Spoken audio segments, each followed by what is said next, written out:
Paano kung binasted ka ng isang babae, pero gusto mo pa rin manatili sa isip niya? Simple lang, gamitin mo yung sympathy card. Hindi sa manipulasyon, kundi sa calm at sincere na paraan.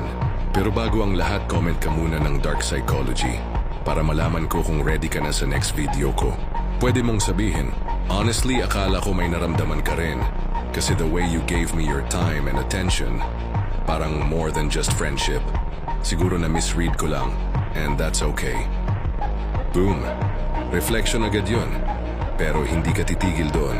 Dapat maramdaman niya yung soft distance para makita niya kung ano ang mawawala.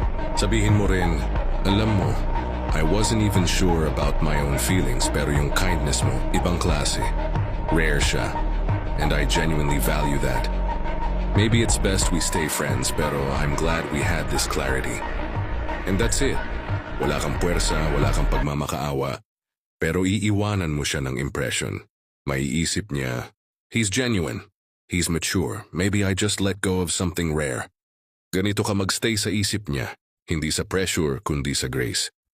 At tandaan, minsan yung pinaka naaalala natin, sila yung hindi natin inaasahan.